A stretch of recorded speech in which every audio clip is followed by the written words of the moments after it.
Hi, welcome to my video. This is the Eclectic Male Witch. Tonight I'm going to be talking about herbs and spices, and some of their magical properties and how they can be used in spells. This is going to be not a really long video, but I'm going to be covering several spices, and I think it's important to know these things too, especially when you're getting into spell work and you're trying to learn more about spiritual meanings and magic of things. So I think it's an important topic to cover. This is going to be part one. So, all right, let's get right into this. All right, the first one I'm going to talk about tonight is Star of Anise. I don't know if you ever heard of it. It's actually a spice, and let me pull it out. It actually looks like a little star. Let me get one of them out and show you. I want to show you all of them, but this one I'm definitely going to. So, see, it looks like a little star. See, what Star of Anise can be used for? You can use it in love spells. You can use it for good luck, for positive energy, for protection spells. It's another little herb you can use in protection spells. You can use it for cleansing. You can actually burn it and actually use it for purifying smoke. And you can also put it under your pillow for good dreams and stuff. So, all right. Now, generally, from what I've used it for, I've used it for protection spells. I've used it in a couple protection spells. I've used it for cleansing, and I have used it in a couple of the self-love spell bottles, the small jars I make. I've just broken off some pieces and put them in there. I've had a lot of good results with this. Like I said, the energy from this is actually pretty good. So you definitely want to consider using it. So, all right, put this back and get to the next one. All right, cloves. I'm sure we all know what cloves are. All right, well, cloves can be used for stop gossiping spells. For instance, you can take a candle and you can take the little pin area of the clove and you can stick them in the candles. You can burn that candle down. And basically, as the cloves burn, if you have people gossiping about you, it can help stop that gossip. Especially if that gossip is really destructive in your life. I would definitely consider using it for that. It doesn't really target anybody specifically unless you actually have your intentions that way, which I wouldn't do because, it does violate people's free wills in that case. And you know how I've talked about I'm against all that. And just in a general sense, yes, definitely, if that's damaging your life, you could use it for that. You can use it in good luck spells. Basically you want to make a spell that's going to help you get good luck with stuff. You can put it in a little mojo bag, a little medicine bag you can use it in.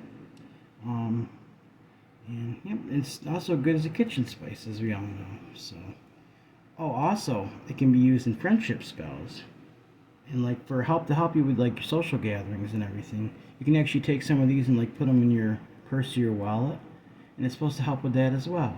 I've never personally done that, but I've heard that's exactly what it can be used for. So, all right, coriander seeds. Maybe you have or haven't heard of this one. But coriander seeds are good for peace. You can make a little peace jar for spells. Broken heart spells. Say for instance you have a broken heart. The energy from these is actually real strong to be used for something like that. It could really help you. For depression and anxiety as well. Say for instance you're doing an anxiety spell. And you want to calm your anxiety down. This can be one of the ingredients to be used in that. And be very powerful. For mental alertness, you can help you with that as well. And basically, I've used it for things like peace spells and stuff. There was somebody I wasn't getting along with real well, and I didn't mention her name.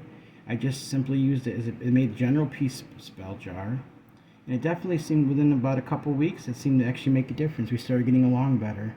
I think it's really good for that. I mean, it's definitely something you want to keep around if you're getting into magic and doing witchcraft and stuff. So, all right, saffron.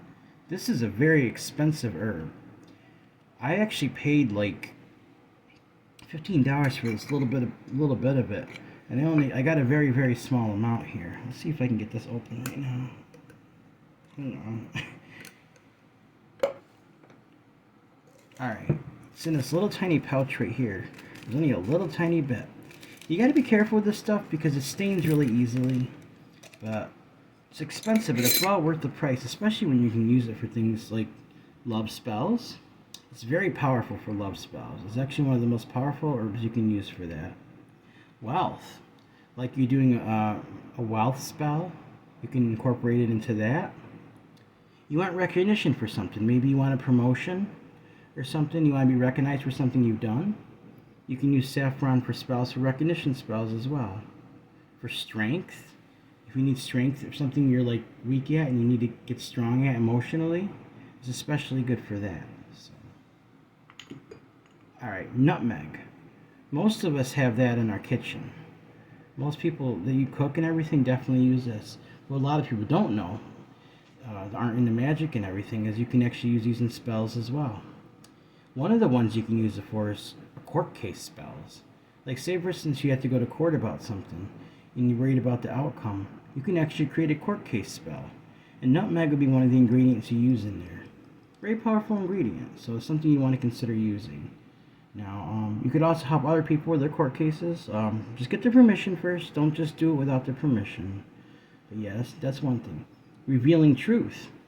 Say, for instance, there's something around you that's not honest. There's things going on in your life that you don't know the truth about. You can use this to help reveal the truth also, for like a truth-telling spell. Like I said, don't target anybody individually with it. Just do a general spell for revealing truth. And the truth will start coming out. Especially, like I said before, when it comes to any of these spells, ingredients are only part of it. Your intention has everything to do with it. You have to have your strong intention put into it. That's a big part of it, or it'll completely fail. So these definitely help you, and they give you a lot of the energy you need. The right ingredients do, but intention is very important as well. Okay, the other one you can use it for is meditation. Like you're learning to meditate, you could do a little spell for meditation, and like to help you along with that. And like say for instance you're getting ready to meditate, you could do a little spell ahead of time, and then when you get your meditation, it might help the meditation be stronger or help you develop those skills even better. Money drawing oils. I don't know if you're familiar with oils, but like you can actually make oils to use in spells or even to rub on you. Like it can help draw money into your life. So I've actually have heard of it being used for that.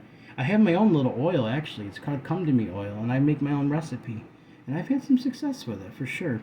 And that's one of the things I'm going to talk about in a minute when I get towards the end of this video. Okay. Orange peel.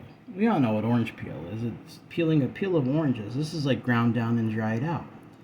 Now, orange peels can once again be used in love spells. So, it's something to consider. Divination. You're doing tarot readings. You're doing one of those pendulums. You can use this in a divination spell to help you understand that better and help you get the answers you need. You can use it for good luck. Money. You can also burn it to bring in your soulmate. Like you put it in your cauldron, put a little charcoal down. You can burn this and stuff and meditate over it. And you can use it for like trying to draw on a soulmate. So that's another thing that's real powerful for. Alright, that's all I'm going to talk about tonight for herbs and spices. This is what I'm going to say. As I was talking about the oils and everything with nutmeg, my own come to me oil. Like I've talked about in other videos. I have a little bottle right here. And I have a contest going on. This is just to remind you guys. For every subscriber I get, you automatically be entered into a contest to win a big bottle of my Come To Me oil. Normally, the Come To Me oils you buy only come in little sizes like that. But I'll make you a great big jar. I'll put my intentions into it and everything, and it should be work very good for you. And also a little self-love potion bottle that I made in one of my previous videos. I'll make you one of those too. All you have to do is subscribe. You get, either for leaving one comment, you get an extra entry. And for every referral you bring in, every person you bring in to subscribe to my channel, you get an entry for that. Just let me know who it is that subscribed. Let me know the screen name. I'll go and confirm that. And once I do, I'll put you in for the drawing. And I'm drawing this, this contest is happening at the end of March. So you definitely want to get in, you know. You got time, but definitely consider. I'm trying to grow my channel, so you'll be helping me out also. So, alright, well this is what I wanted to cover tonight.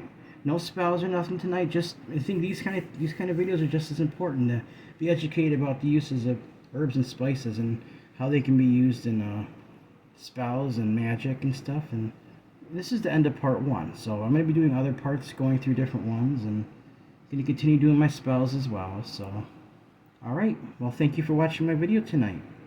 This is the Eclectic Male Witch. Blessed be.